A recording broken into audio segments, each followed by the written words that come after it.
Paano ho, how can the House investigate its own when there is speculation that some House members are allegedly involved? Hindi ho ba may conflict of interest dito?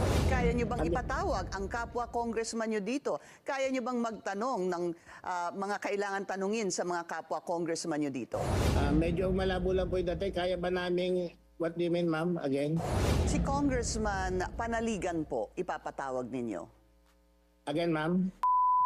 Kailan ho mag-uumpisa itong TRICOM, Committee on Good Government and Public Accountability, Public Accounts and Public Works and Highways? Kailan po mag-uumpisa yung investigation ng TRICOM? Expected po namin magsimula yan within 2 weeks. If possible, the earliest is Wednesday po. Wednesday? The earliest is Wednesday next week, or the latest is maybe Monday to Tuesday next week. Got it. Thank you, sir. There are concerns, Congressman, that has been raised, basically saying, paano ho, how can the House investigate its own when there is speculation that some House members are allegedly involved, as there are 67 daw po na, at least 67 members that are also contractors. Yan po, nanggaling mismo kay Senator Ping Lacson. Hindi ho ba may conflict of interest dito? I think there's no problem with the Congress investigating that flood control project. Once and for all po, hindi lang naman congressman siguro yung tinuturo nila, meron din po mga private contractor and even the DPWH, or kung meron mga iba pang stakeholder na involved dito, kami naman po sa TRICOM, pag nakita namin na may liabilities yung congressman, it's either you explain yourself or ipasa kagad namin sa independent body for them to investigate or file charges.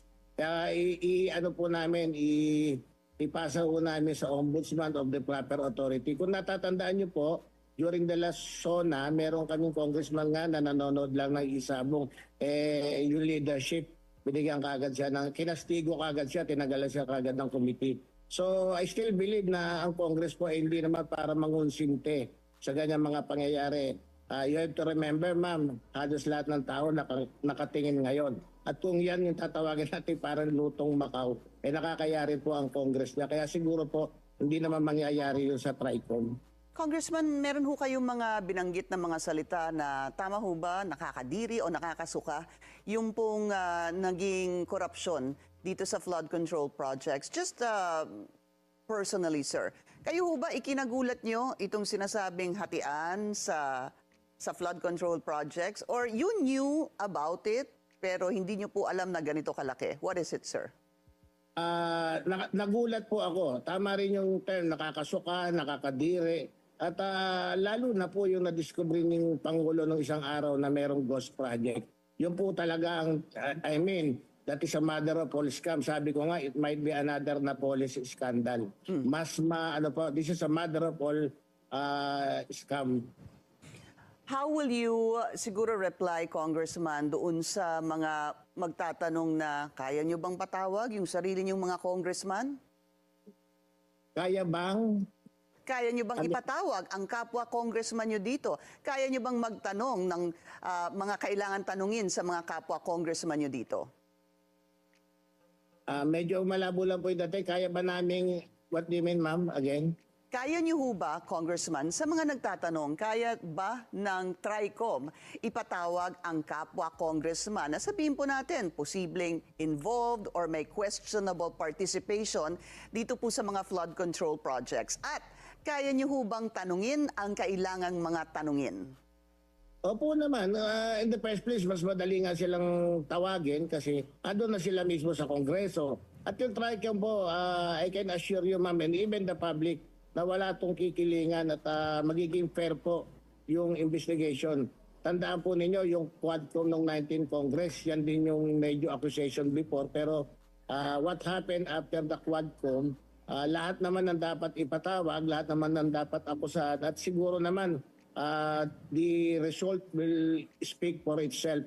Maganda yung naging resulta po. And this time yung TRICOM, naniniwala po ako sa credibility ng tatlong chairman. One is Congressman Terry Redon, si Congressman Joel Chua ng Good Government, at si Congressman Momo ng Public Works.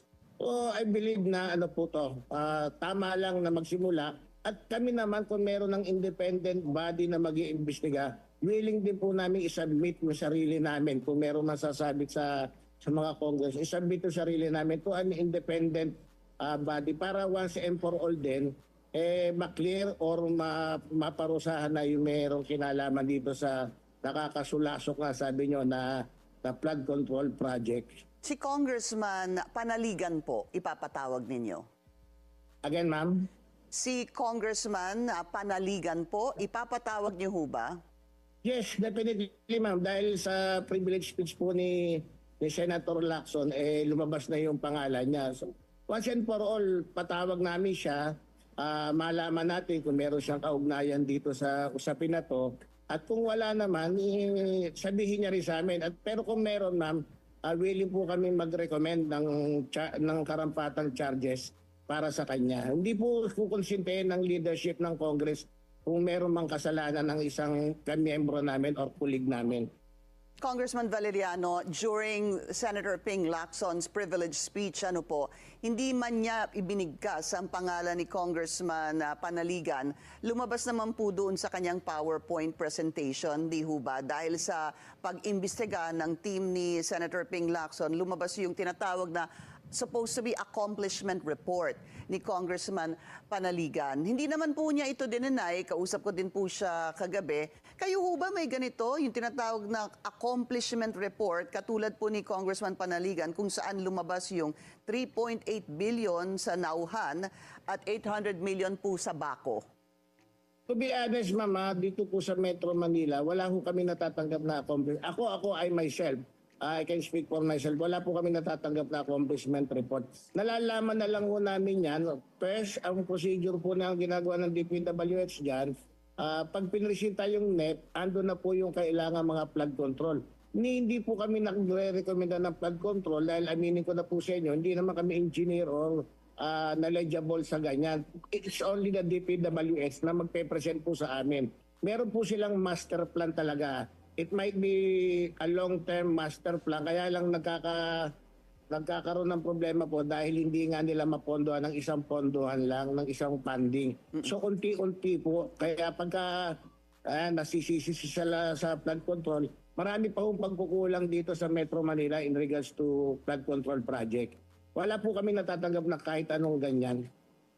Let me just kind of clarify that, sir. Yung lumabas po sa video presentation ni Senator Ping Lacson is supposed to be an accomplishment report by the congressman. Hindi po galing po sa NEP, etc. I know what you're saying. The budget originally comes from the NEP, Pero ang lumabas sa kanyang pagsasaliksik ay si Congressman Panaligan mismo ay meron po siyang inilabas na accomplishment report. Ibig sabihin yung kanyang accomplishment report bilang congressman ng Oriental Mindoro at doon po lumabas yung mga Nauhan at 3.8 billion at Baco to the tune of 800 million. So doon po nagtaka at nagkaroon po ng pag-uusap doon sa privilege speech ni Senator Ping dahil nga tama ho ba yun? Palagay ninyo na pag nagkaroon po kayo ng funding galing sa sa DPWH, ay ilalagay niyo po yun bilang accomplishment report ninyo? Medyo nag-choppy po yung nyo, hindi ko masyado naintindihan. Alright, ulitin ko lang po. What I was trying to say, sir, is that ang nangyari po, si Congressman Panaligan, sa kanya po nanggaling itong accomplishment report na inilista po Nauhan at 3.8 billion and Baco at 800 million. Tama ho ba yun na ginagamit o inilalathala ninyo bilang congressman ang accomplishment report kung saan nakadetalye nga po yung mga proyekto that was funded in your particular congressional district? Hindi ko po alam sa parte ni Congressman Panaligan. It's either hiningi niya yon o talagang nagmo-monitor siya ng flood control project na. Pero as far as dito po sa Metro Manila is concerned, wala po kaming report na ganyang hinihingi o may ginagawa regarding sa flood control project. Alright. So kayo po, wala po kayong ganon? Ibig sabihin, Wala plain po, and simple. wala po. Definitely negative po. But do you submit, sir, that kapag kahit na po sinong congressman ay ilalathala ang kanilang accomplishment report, kahit nasaan po, kahit na ilaw, road repair, flood control projects. Palagay niyo ho ba, responsibilidad din niyo na i-check kung tama po yung pagkagawa doon sa proyektong ito, being that isinama niyo po sa accomplishment report? Ma'am, ganito po ganito po ang ginagawa pa namin. Kami po nagpo-propose sa DPWH ng project. Nagre-request po kami kung ano ang needs ng district namin. It's either mapagbigyan po kami or hindi. Pero ang implementing at ang may hawak pa rin po ng budget, yung DPWH. So, I don't think na masama po sa accomplishment report ng congressman dapat yung mga nangyari na yun. Kasi sa totoo lamang po, request lang naman yung amin at marami po kaming request na hindi na pagbigyan ng DPWH, ng DepEd. Sa district ko po, marami pang classroom na kailangan at yan po matagal ko na rin hinihingi sa Department of Education. Merong napapagbigyan, merong hindi. Opo. Pero to be an accomplice sa isang congressman, baka hindi po. Pero totoo yun, kami po ay naglalabi, kami po ay nagre-request sa mga department natin na sana yung ibang needs ng district ay mapagbigyan nila. Right. So, again, it's best to really clarify that kahit na po galing sa NEP yung budget, kayo po mismo bilang congressman, dahil kailangan nyo pong pagandahin din po ang inyong distrito, kayo po, gaya ng sabi nyo, ay naglalabi sa DPWH para po isama. Tama po. Go ahead, sir. Tama po, naglalabi po kami talaga. Ma'am, kami po, ako tulad ko, for 1 year, meron akong priority project na sana gusto kong mangyari o ma-implement sa district ko. Nire-request ko po talaga sa DPWH yun, sa iba sa DepEd. Opo. Kayo kung mapapagbigyan po nila o hindi, call po ng DPWH yun. Meron naman po talaga napapagbigyan at yun po maganda sa amin kasi sabi ko nga sa inyo, hinahanapan din naman kami ng mga constituency namin ng ano ba nagawa mo, Congressman. Pero yun po, sa totoo lang, sabi ko nga pasipaganda ko paano mo i-request sa DPWH. At sana magkaroon ng funding lagi. Dahil lang lagi pong problema ng DPWH at ng ibang department agency yung funding po regarding sa project na gusto mangyari ng Congressman. All right. So si Congressman Panaligan, surely, as you mentioned a while ago, Congressman Valeriano, papatawag nga dito sa TRICOM, no? What about this, sir? Yung lumabas po that Bulacan got the biggest share in Central Luzon sa flood control projects at 44 billion pesos. This is from 2022 to 2025. Again, 44 billion pesos. Ang tanong ko po, paano yung mga congressmen at congresswomen ipapatawag rin po ba ng Bulacan? I believe there are 6 districts and another one, 6 to 7. I think District 1 yung isa. Patatawag po namin sa TRICOM yun. Once and for all, maklear din nila kasi ghost project po yung sa Bulacan. Titignan din namin kung meron silang kinalaman doon sa ghost project na yon or wala. At lahat naman po yan lalabas naman sa TRICOM. Ang sigurado pong mapapatawag namin at dapat na may alam dyan, yung private contractor na nagsagawa ng project na yan. So magturo na rin siya para once and for all. Maklear din po, 300 plus kaming congressman Siyempre, generalization, sabi nyo nga, pag sinabing congressman, lahat kami nadadamay po dyan, di ba? So maganda na rin magsimula yung TRICOM para maituro na rin kung may 3 o 4 na talagang liable dyan sa mga ganyang proyekto. At least names na rin po. Mapangalanan na rin sila. Palagay niyo ho ba si contractor ay maglalakas loob na ituro si congressman or si congresswoman, sir? Yung contractor po kung Magkakaroon po ng lakas na loob?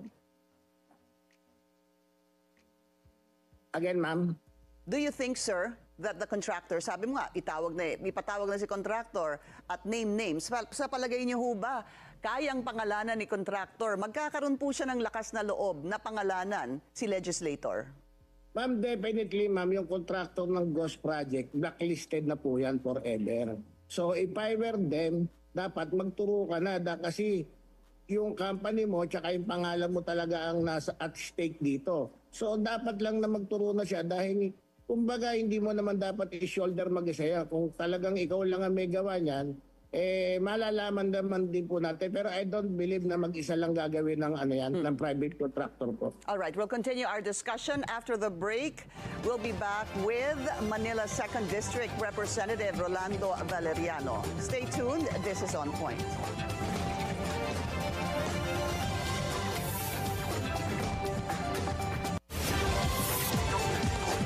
Welcome back. Still with us, Manila 2nd District Representative Rolando Valeriano.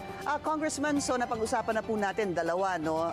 At least si Congressman Panaligan ipapatawag at lahat ng mga district representative ng Bulacan dahil nga sa lumabas na tinatawag na mga ghost projects. Congressman, what about Congressman Edwin Guardiola? Do Yes, you know ma'am. him? What about Edwin Guardiola? Siya po ay ang party list representative, hindi ho ba? Ng CWS, I think CWS. That's right. CWS, Construction Workers Solidarity. Do you know him personally, sir? Again, ma'am, ulit po, Do you know him personally, sir? ma'am, I can't hear you well.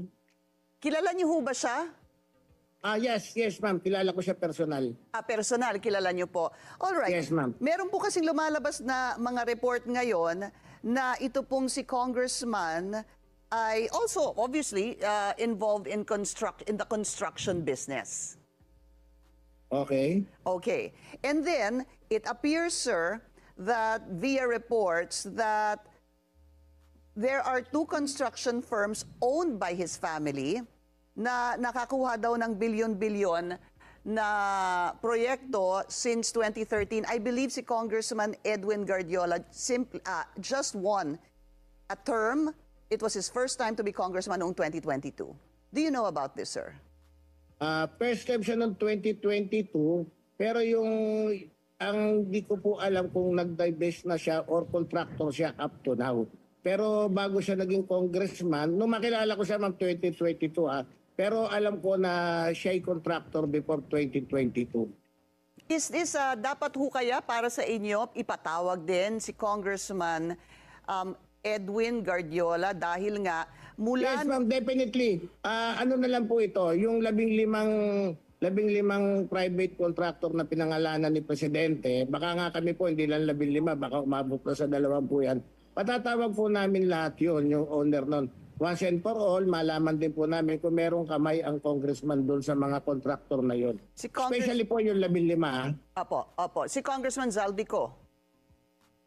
Patatawag din po namin kung nababanggit yung pangalan niya doon sa 15 contractor. Yeah, but SunWest is number 8, sir.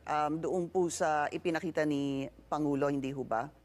Opo. Definitely mapatatawag siya ng TRICOM. There's no problem with that. But, Congressman, help us understand this.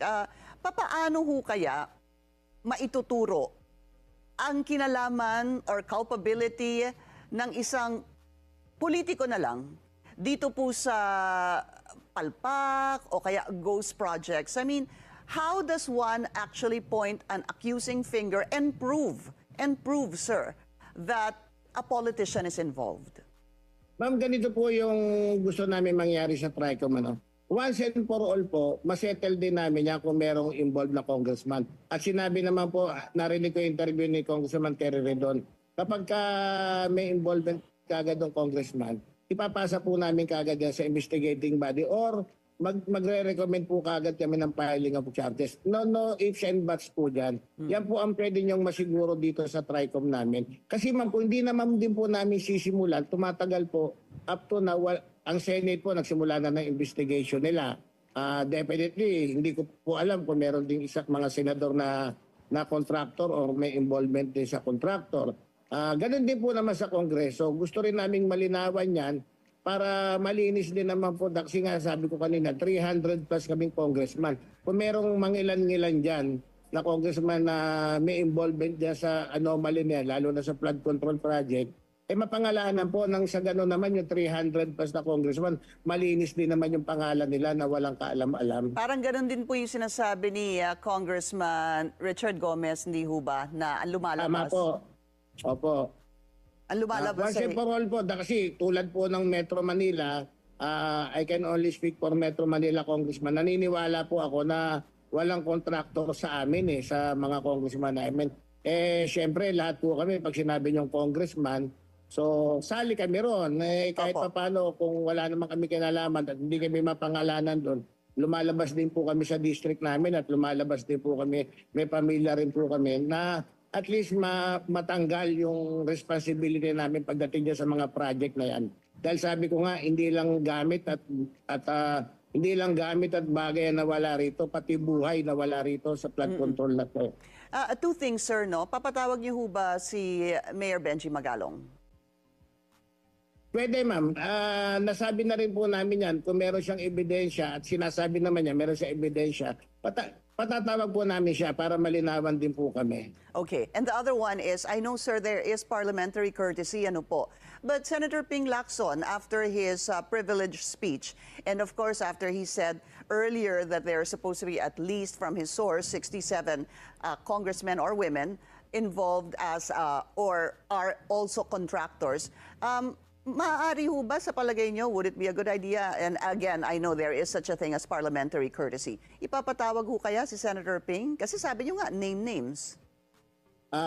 Ma'am, because of the parliamentary courtesy nga po, tatanungin po namin siya. May parliamentary courtesy pero hindi rin naman po bawal na bigyan namin siya ng invitation. Nasa kanya po yun kung pupunta siya o hindi. Pero siguro pwede rin po namin siyang tanungin kung sino yung 67 na yon at kami po mag-imbestiga. Pero kung sa tingin niya, yung Senate naman po, nag-iimbestiga rin naman, ang akin po na kasi rito, ma'am, yung 67 names na yun, dapat mailabas na rin dahil sabi ko nga 300 plus po Opo. kami. So, you agree, kung para po sa inyo, in your opinion, it's a good idea to invite Senator Ping Lacson as well? Opo, definitely, ma'am. All right. Just on a last note, no, Congressman, ito nga tinatawag na third party. Sabi nyo nga, mag-iimbestiga kami pagka may makita na may involvement ang isang congressman ay ilalagay sa, ililipat na namin yan sa ibang body that will investigate this. There was a suggestion, sir, by Mayor Benji Magalong to tap ex-magistrates, dating mga Supreme Court justices at dating mga ex-generals to also lead the probe. What do you think of this? Do you think this is a good idea? Yeah, definitely, ma'am. I agree with that. Sabi ko nga, dapat yung mga the likes of Architect Palafox, yung isa dyan, baka pwedeng merong retired justice. Maganda po yun, magkaroon ng isang body na mag-i-investigate, yung independent body talaga. Para siguro mawala rin yung agam-agam ng publiko na parang lutong makauto pag Senate at Congress na nag-imbestiga. Pero in the meantime na kasi, ma'am, kung mapapansin niyo po, it has been almost 2 weeks mula nung nagsona si Presidente. Yan po ang naging issue, yung flood control. At nadadrag naman po talaga ang pangalan ng mga politiko. So hanggat wala pong investigating body na independent na nagaganyan, siguro pwede rin nilang tignan yung TRICOM tsaka yung Senate. At yan naman po naniniwala ako kapag yan, sabi nyo nga, nilutong Macau ng Kongreso, credibility rin po namin ang stake dyan. At so far naman po, even doon 19 Congress at ngayon, wala naman pong record na gano'n ng Kongreso. In example ko nga sa inyo yung Quadcom, di po ba? Natapos siya ng maganda naman yung credibility. So hopefully po, bigyan din kami ng benefits of the doubt yung Congress at pasimulan yung TRICOM nang makita rin ng publiko. Nanonood po ang taong bayan dahil sabi ko nga kanina pa paulit-ulit, may buhay na nawala rito. Lalo na yung Ghost Project, ano po yun, hindi dapat palagpasin. That is a mother of all scam. Ghost projects, sir, and substandard projects.